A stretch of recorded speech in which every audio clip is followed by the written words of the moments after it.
Ele falou, eu morri. Ele falou isso. Eu falei, você o quê? Eu falei, eu morri. Eu falei, como assim morreu? Eu falei, eu morri, eu tenho o laudo médico da minha morte. Os médicos me reanimaram 5 vezes. Nas primeiras 4 eu voltei, na quinta não. Me vi saindo do meu corpo e tudo o que aconteceu a partir de então, ele falou, eu assisti do lado de fora. Em 2013, eu tive uma conversa que eu acho que ela, assim, ela soma tudo que vinha acontecendo antes, ela deu sentido a essas coisas, ela me levou a um posicionamento. Eu conheci um pastor, atualmente ele mora em São Paulo, o Paulo Canuto, eu ouvia falar muito dele, queria muito conhecê-lo, e a gente se encontrou numa conferência que nós dois iríamos falar. A gente só tinha uma noite, porque quando a gente se viu, e quando terminou a conferência, o pessoal que organizou a conferência fez uma janta na igreja mesmo. Hoje eu já não como esse horário no pós-culto. Na época isso ainda era uma cultura, e a gente infelizmente não só comia muito e comia errado. Mas aquele grupo em específico, eles organizaram uma comida bem mais saudável. Mas ele tinha feito o menor pratinho, era um pratinho assim, insignificante para os nossos padrões, né? E eu, como não conhecia, queria aproximar, puxar conversa, achei que aquilo era desculpa para iniciar a conversa, mas não queria falar daquilo. Então eu olhei pro prato dele e falei, tá se cuidando, hein? Era só para sorrir, cumprimentar e entrar. Quando eu falei isso, ele me pergunta, quantos anos você tem? E eu sempre brinco, quando um cara com mais de 60 perguntar a sua idade, ele vai te dar sermão. Eu lembro quando ele falou, quantos anos você tem? Já pensei, cara, deu ruim, começamos errado esse negócio. E isso foi há um pouquinho mais de 10 anos atrás, estava com 41. Eu respondi para ele, 41. Quando eu falei 41, ele falou, não, estou perguntando sua idade, porque quando eu tinha 44 anos, ele falou, achei que você estava perto dos 40. Ele falou, eu morri. Ele falou isso, eu falei, você o quê?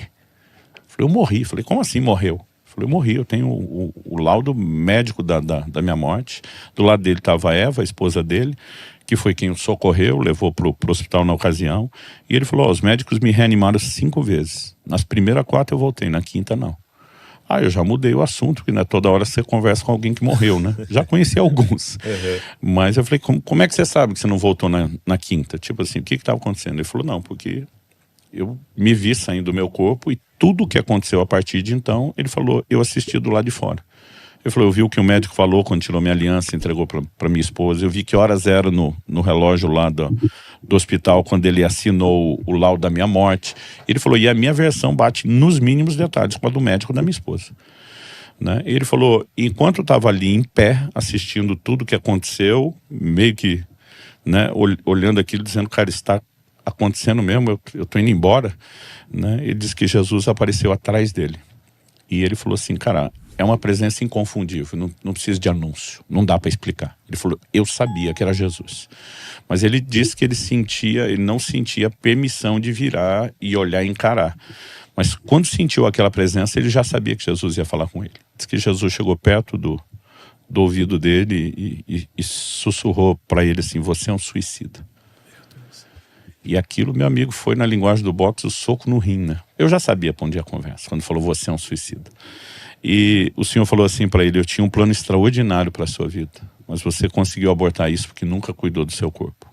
Como eu estava ainda com sobrepeso, ainda que na fase 2, interrompi ele e falei, cara, você era gordo? Tipo assim, vamos conversar direto aqui? Sério. Ele falou, não. Eu falei, você comia muito? Ele falou, também não, meu problema era até comer pouco, mas comia errado, jejuava sem sabedoria, para entrar e sair o tempo todo, não dormia. Ele falou, toda noite para mim era uma vigília. Ele falou, eu dormia 2, 3 horas para buscar Deus e tinha experiência com Deus. Ele falou, viajava a pregar o tempo todo sem me dar descanso e meu corpo não aguentou. Com 44 anos de idade, ele falou, meu corpo entrou em falência. E nessa hora que eu tô ouvindo ele, eu lembro que eu soltei uma expressão assim, mostrando que eu estava impressionado. Ele falou, calma que fica pior. Ele falou assim, Jesus me deu uma visão do que teria sido o meu velório. O velório que nunca aconteceu. Ele falou assim, eu assisti. Eu me vi no caixão, arrumado, terno e gravata, coroa de flores em volta, família, amigos chorando. Ele ainda comentou, ele falou, cara, a pior coisa de você assistir é o seu velório. E eu vi o meu. Ele falou, enquanto eu estou tendo aquela visão, Jesus continua falando atrás de mim, comigo. Ele falou assim, alguém estendia a mão na direção do corpo dele, no caixão. Ele dizia, mas o Paulo era uma bênção. Por que será que Deus recolheu ele tão novo? Então não sei você como pastor, mas uma frase que em 30 anos de pastorado eu ouvi muito é: quando chega a hora não tem o que fazer. Como se tudo tivesse fatalisticamente determinado para acontecer num cronograma específico. E quando ele ouvia essa frase, quando chegou a hora não tem o que fazer, Jesus falava atrás dele: além de abortar o meu propósito para a sua vida, você faz com que eu seja julgado. Jesus falou: eu não te recolhi coisa nenhuma, foi você que se matou. Mas agora as pessoas me julgam por causa de você e da sua negligência. Doug, aquilo tirou o chão debaixo do meu pé.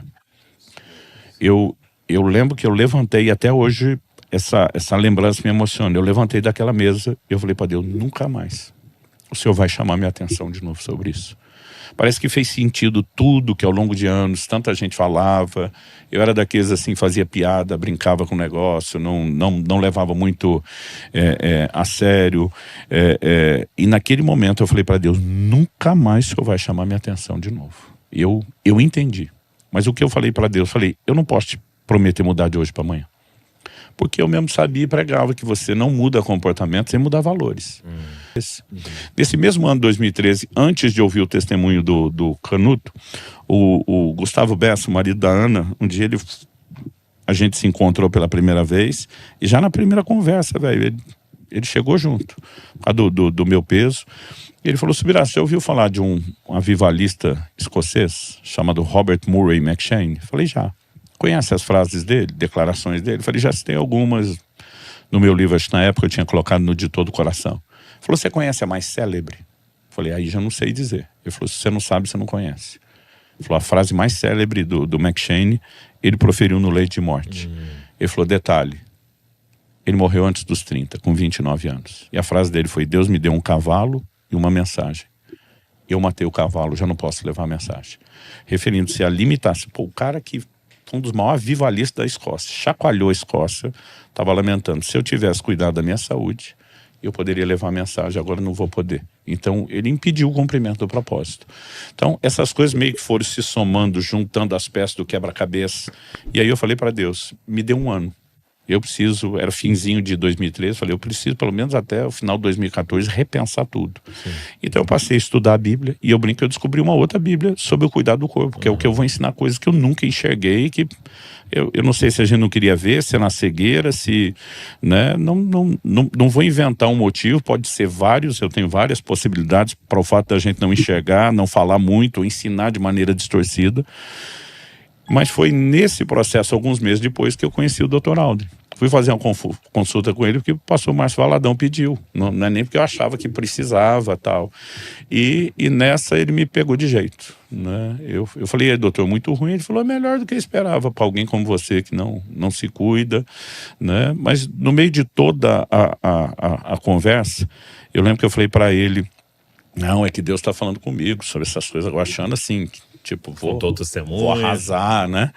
E quando eu falei isso, ele falou assim para mim, ele falou: Luciano, eu também sou pastor e pregador. Ele falou: algo frustrante para mim é ver um cara chorar depois da mensagem no apelo, dizendo eu vou mudar, e você imaginar que lá pro meio da semana ele já esqueceu aquilo tudo. Ele falou: isso também te incomoda como pregador? Eu falei: acho que todo pregador vai partilhar esse sentimento. Ele falou: pois é, assim que eu tô me sentindo com você do outro lado da mesa, dizendo Deus está falando comigo. Imaginar que você vai sair daqui daqui a pouco e já não está mais tocado já. E de repente trocar de lado e enxergar para aquela perspectiva mexeu comigo. Sim. Mexeu com meus brios. Aí ele olha para mim e fala assim: mas você concorda que se esse cara que chorou lá no apelo lesse mais a Bíblia, isso ajudar ele a ter uma consciência que favoreceria a mudança? Falei: com certeza. Falei: então eu quero te pedir algo. Ele falou: leia mais a minha Bíblia. Ele botou entre aspas. Falei: o que é a sua Bíblia? Ele falou: leia sobre saúde. Ele falou: cara, você é um cara curioso, você vive fazendo pergunta toda hora sobre tudo. Ele falou: se você entender o funcionamento do corpo, né, não apenas limitações, eu acho que a gente tem que imaginar assim, o quão perfeita é a estrutura que Deus criou. O que está disponível, né? O que dá para fazer com isso aqui, né? Então ele falou: isso vai mudar. Eu saí do consultório com uma relação bibliográfica de materiais para ler, que também, obviamente, o entendimento bíblico moldou minha fé e a doutrina doutrina, mas aquelas coisas que não estavam em conflito de forma alguma me ajudaram a ampliar a percepção de algumas coisas. Então, assim, eu sempre dizia que dormir era perda de tempo. Eu falava isso. Minha esposa ficou chocada quando nós casamos, porque eu falei, ó, se tivesse um comprimido que desse para tomar e não dormir, eu tomava. Um dia o médico falou, ainda bem que você não descobriu, porque o comprimido já existia. E minha esposa dizia, como que alguém não quer dormir? Ela dizia assim, uma coisa tão importante ou necessária. Eu dizia, perda de tempo, perda de tempo. E nesse dia na conversa... Quero produzir. E eu falei, pô, eu durmo de 4 a 6 horas no máximo. E tá bom, meu corpo não precisa mais do que isso. Ele falou, não, você tá enganado. Não tá bom coisa nenhuma, porque seus exames estão mostrando que não tá nada bom. Ele disse, seu corpo habituou com essa violência que você faz, ele tá adaptado nesse momento e você não percebe o dano que tá fazendo. A conta vai chegar. A conta vai chegar. E ele falou assim, ele também bateu de jeito quando eu falei dessa questão do descanso, porque ele falou assim, cara, quando eu falei que dormir era perda de tempo, ele falou, eu fico impressionado quando eu encontro alguém mais sábio que o próprio Criador. Tipo assim, ele faz o corpo com uma necessidade de dormir 8 horas, e você vem dizer que isso é perda de tempo e que não precisa e tal. Tem um texto de Eclesiastes falando do machado, diz assim, se estiver embotado ferro e não se afiar o corte, tem que botar mais força.